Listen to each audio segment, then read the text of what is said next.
Hello সবাইকে। Episode 3 এর শুরুতে আমরা দেখি ইয়ংজুন জিয়ংসিনকে বলে তোমার সাথে আমার কিছু কথা বলার আছে, কিন্তু জিয়ংসিন বলে আমার এখন কাজ আছে। তখন ইয়ংজুন বলে বেশ 2 মিনিটই লাগবে। তারপর আমরা দেখি তারা মিটিং এ যায়। তারপর ইয়ংজুন জিয়ংসিনকে বলে আমি তোমাকে তখন ইন্টারভিউ থেকে বার করে দিয়েছিলাম, তার জন্য সরি। তারপর ইয়ংজুন বলে আমি তোমার জন্য একটা কন্ট্রাক্ট বানিয়েছি, আজ থেকে তুমি আমার বিরুদ্ধে কোনো আর্টিকেল লিখবে না আর আমার ইমেজ নষ্ট করবে না। তুমি যদি এই জিনিসটা কন্টিনিউ 5 বছর করতে পারো তাহলে তোমাকে আমি আমার মুভিতে চান্স দিতে পারি, আর সাথে তুমি আমার দুটো এক্সক্লুসিভ ইন্টারভিউ নিতে পারো। কিন্তু জিয়ংজিন এতে খুব রেগে যায় আর চিল্লে বলে এরপর থেকে আমার সামনে এরকম কথা আর কখনো যদি বলেছো তাহলে আমি তোমার বিরুদ্ধে আরো আর্টিকেল লিখে দেবো। এটা বলে সে সেখান থেকে চলে যায়। এরপরে সিনে আমরা দেখি ইয়ংজিন আর সোনু তাদের ভাই বোনদের ব্যাপারেই কথা বলছিল। ইয়ংজিন বলে তোমার ভাই কেমন ধরনের মেয়ে পছন্দ করে। সোনু তার উত্তর দেওয়ার পরে ইয়ংজিনকেই জিজ্ঞেস করে তোমার বোন কি করে। তার উত্তরে ইয়ংজিন বলে আমার বোন একজন রিপোর্টার। তারপরে ইয়ংজিন জিজ্ঞেস করে তোমার ভাই কি করে, তুমি তো বলেছিলে তোমার ভাই একজন ডিটেকটিভ। তখন সোনু একটু ঘাবড়ে গিয়ে বলে যে হ্যাঁ সে একজন ডিটেকটিভ। তারপর ইয়ংসিন বলে যে তোমার ভাই কি তাহলে পিলগুর মতন ডিটেকটিভ। তার উত্তরে সোনু হ্যাঁ বলে দেয়। সোনু তার দিদির ছবি দেখতে চাইলে ইয়ংসিন তাকে ছবি দেখায় আর সোনু বলে তোমার দিদি তো খুবই সুন্দর, এ আমার দাদার জন্য একদম পারফেক্ট।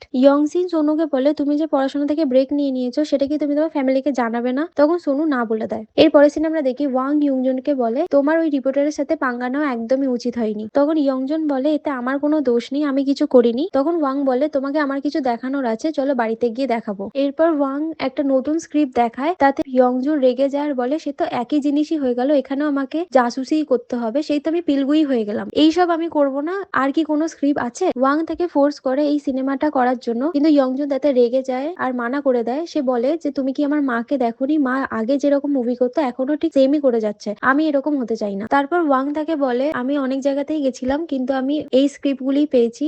তারপর তাকে আরো একটি স্ক্রিপ্ট দেয় আর বলে এই স্ক্রিপ্টটা কোনো ডিটেকটিভের নয়। তখন ইয়ংজুন স্ক্রিপ্টটা নেয়, কিন্তু ওয়াং এর মুখ তখনই বিগড়ে যায় আর ইয়ংজুন বলে যে কেন এই স্ক্রিপ্টটা কি এতটাই খারাপ যে তোমার মুখটা বিগড়ে গেল, কিন্তু তাতে ওয়াং কিছুও বলে না। এরপরে সিনে আমরা দেখি ইয়ংজুন খুবই খুশি থাকে কারণ সে নতুন স্ক্রিপ্ট পেয়ে গেছে। তখনই তার ভাই সোনু সেখানে আসে। তখন ইয়ংজুন তাকে বলে তুমি বারবার এখন এখানে আসো কেন, তোমার স্টাডির ব্যাপারে কি হলো? তখন সোনু বলে আমার পড়া শেষ হয়ে গেছে, তুমি কি ব্লাইন্ড ডেটে ইন্টারেস্টেড আছো? আমার বন্ধুর একজন দিদি আছে, সে একজন রিপোর্টার, তাহলে তার সাথে তোমার ব্লাইন্ড ডেট ফিক্স করবো। তাতে ইয়ংজুন বলে আমি রিপোর্টারদের ঘৃণা করি। এরপরে সিনে আমরা দেখি জিয়ংসিন একটা জায়গায় কাজ করছিল আর তখনই তার পেটে খুব ব্যথা শুরু হয়। তারপর সে হসপিটালের দিকে যায়। অন্যদিকে আমরা দেখি ইয়ংজুন যখন মুভির হিরোইনের সাথে দেখা করতে যায় তখন সেখানে সে দেখে তার এক্স গার্লফ্রেন্ড সিনা সে হিরোইনের রোল করছে। তখন সিনা তাকে বলে আমাদের দুজনকে এখানে কাস্ট করা হয়েছে, চলো দুজন একসাথে আবার কাজ শুরু করি। তখন ইয়ংজুন বলে তুমি কি ভুলে গেছো তুমি আমার সাথে কি করেছো? তখন আমরা পাস্টের কিছু সিন দেখতে পাই যেখানে ইয়ংজুন সিনাকে বলে তুমি তো এখানে মেইন লিডে আছো, আমি এখানে জুনিয়র ক্যারেক্টার হিসেবে আছি। তখন সিনা বলে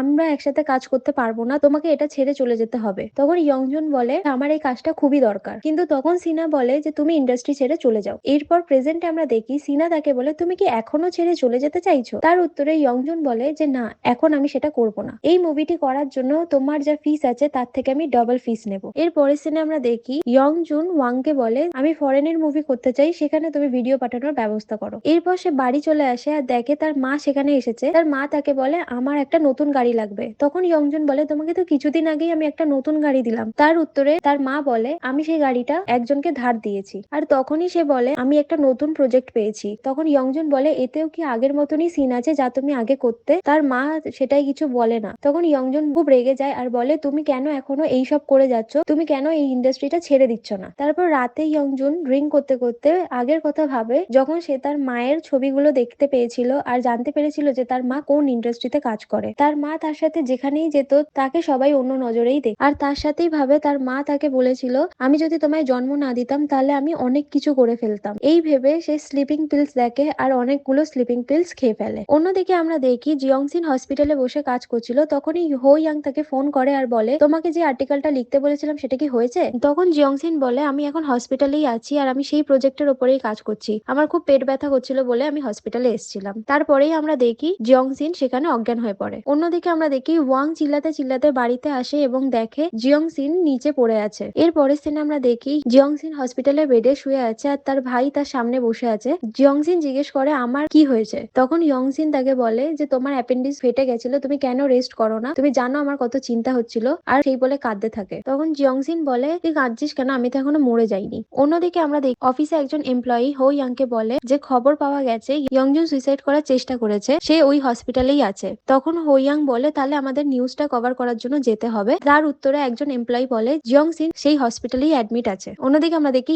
ওয়াং ইয়ংজনকে বলে তুমি সত্যিকারের সুইসাইড অ্যাটেম্প করেছিলে? তার উত্তরে ইয়ংজন বলে যে কেন আমি এটা করব, আমি ভুল করে অনেকগুলো স্লিপিং পিলস খেয়ে নিয়েছিলাম। তখন ওয়াং বলে ঠিক আছে চলো তাহলে এখান থেকে চলে যাই। তখন ইয়ংজন বলে যে না আমি এখন যাব না, তুমি বিয়ঙ্কিকে একটা ফোন করো। এরপরের সিনে আমরা দেখি ইয়ংসিন তার দিদিকে জিজ্ঞেস করে তুমি কি ব্লাইন্ড ডেটের জন্য ইন্টারেস্টেড? আমার একটা বন্ধু আছে, তার দাদা পিলগুর মতনই ডিটেকটিভ, তুই কি তাতে রাজি আছিস? তখনই হো ইয়াং সেখানে আসে আর জিয়ংসিনকে বলে খবর পাওয়া গেছে ইয়ংজন আত্মহত্যা করার চেষ্টা করেছিল আর সে এই হসপিটালেই অ্যাডমিট আছে। আমি চাই তুমি তার নিউজটি কভার করো আর আমাকে তার ফটোগুলো এনে দাও। সেটা শোনার পর জিয়ংসিন কোনো উত্তর দেয় না। তারপর হো ইয়াং বলে তুমি যদি এটা করতে পারো তাহলে আমি 3 মাসের মধ্যে তোমাকে সেখানে পাঠিয়ে দেবো যেখান থেকে তুমি এসেছিলে, মানে তুমি আবার পলিটিক্যাল জার্নালিস্ট হতে পারবে। আর সে বলে এরকম কিছু নয় তো, তুমি ইয়ংজনকে পছন্দ করো তাই তার রিপোর্টটা করতে চাইছো না? তখন জিয়ংসিন বলে যে না না এরকম কোনো ব্যাপার নেই, আমি এটা করব।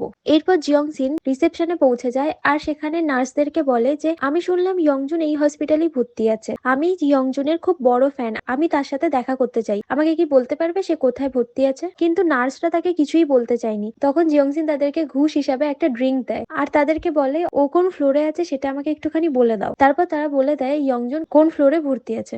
এর পরের সিনে আমরা দেখি বিয়ঙ্কি ইয়ংজনের সাথে দেখা করতে আসে আর ইয়ংজন তাকে বলে যে আমি পিলগুর 4টে সিরিজ করে দিয়েছি, আমি আর করতে চাই না, তুমি কি বোর হও না? এর 5 নাম্বার সিরিজ কেন বার করতে চাও? আর বলে আমি জানি তুমি একটা অ্যাপার্টমেন্ট লোনে কিনেছো, আমি সেটা টাকা দিয়ে দিতে পারি। কিন্তু বিয়ঙ্কি কিছু না বলে তাকে একটা বক্স হাতে ধরিয়ে চলে যায় আর ইয়ংজন ভাবে সেটা হয়তো খাবার আছে, কিন্তু খুলে যখন ও দেখে তখন দেখে পিলগুড়ি 5th সিজনের স্ক্রিপ্ট তাতে রয়েছে আর সেটা দেখে সে খুবই রেগে যায় আর খুব জোরে চিল্লে ওঠে। এর মধ্যেই জিয়ংসিন সেখানে চলে আসে আর দেখে তার রুমের বাইরে সিকিউরিটি গার্ড দাঁড়িয়ে আছে। তারপর সে দেখে তখনই ইয়ংজনকে বাইরে নিয়ে যাচ্ছিল। ইয়ংজন চলে গেলে তখন জিয়ংসিন রাস্তায় টাকা ফেলে আর সিকিউরিটি গার্ড সেটাকে তুলতে চলে আসে। এই সুযোগেই জিয়ংসিন ভেতরে ঢুকে যায়। জিয়ংসিন ভেতরে ঢোকার পরেই ইয়ংজনকে ভেতরে নিয়ে আসা হয় আর জিয়ংসিন সেটা দেখে ভয় পেয়ে বাথরুমে ঢুকে যায়। এরপর ওয়াং টয়লেটে ঢোকার চেষ্টা করে কিন্তু টয়লেটের গেট তখন খুলছিল না কারণ ভেতরে জিয়ংসিন আটকে ছিল। তখনই সেখানে ইয়ংজনের মা চলে আসে আর তখন ওয়াং সেখান থেকে বেরিয়ে যায়। তারপরে ইয়ংজন তার মাকে বলে আমি তোমাকে বলেছিলাম এখানে না আসার কথা, তুমি কেন এসেছো? তখন তার মা বলে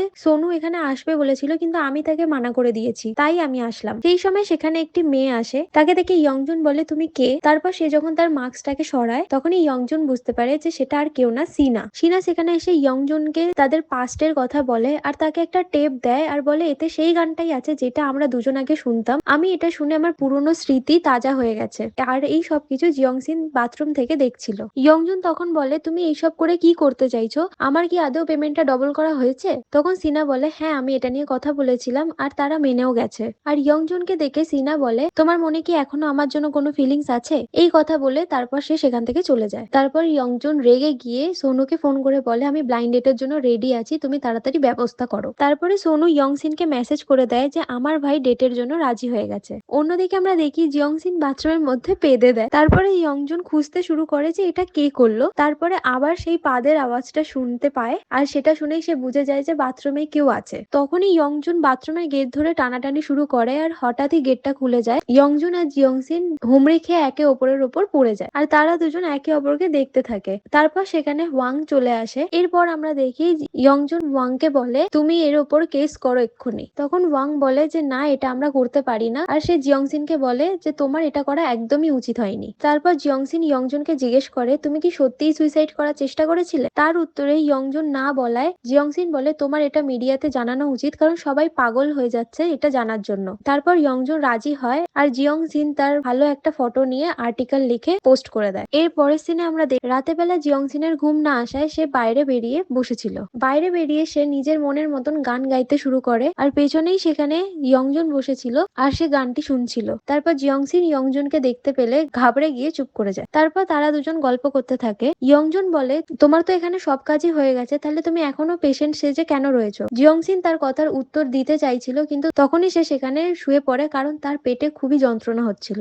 ইয়ংজুন সেটা দেখতে পেলে জিয়ংসিনকে কাঁধে তুলে নিয়ে সে গেট খোলার চেষ্টা করে কিন্তু গেট লক থাকায় ইয়ংজুন গেটটাকে ভেঙে তাকে ভেতরে নিয়ে যায় আর তাকে বাঁচিয়ে নেয়। এই সব সিন কেউ ভিডিও করে সোশ্যাল মিডিয়ায় পোস্ট করে দিয়েছিল আর তারপর এটা খুব ভাইরাল হয়ে যায় আর ইয়ংজুনের ইমেজ একেবারে বদলে যায়। এরপরের সিনে আমরা দেখি ইয়ংজুন যখন ঠিক হয়ে হসপিটাল থেকে যাচ্ছিল তখন জিয়ংসিন তাকে দেখতে পায় আর দেখে যে তার পায়ে চোট লেগেছিল, কারণ সে জিয়ংসিনকে বাঁচাতে গিয়ে তার পায়ে কাঁচ ঢুকে গেছিল। এর পরের সিনেই আমরা দেখি জিয়ংসিন বাড়িতেই থাক আর তার ভাই তাকে ডেটের জন্য রেডি হতে বলে। অন্যদিকে ইয়ংজুনও লাইন ডেটে যাওয়ার জন্য খুব এক্সাইটেড ছিল। এরপরে তারা দুজনেই সেখানে পৌঁছে যায় যেখানে তাদের মিট করার কথা ছিল। ইয়ংজুন রুমে এসে বসে থাকে আর দেখা যায় জিয়ংসিনও গেট খুলে ভেতরে ঢোকে। এপিসোড 3 এখানেই শেষ হয়ে যায়। তোমাদের সাথে দেখা হবে পরের একটা নতুন ভিডিওতে। আরো এরকম ভিডিও বাংলায় দেখার জন্য আমাদের চ্যানেলটিকে সাবস্ক্রাইব করে দিও। Thank you.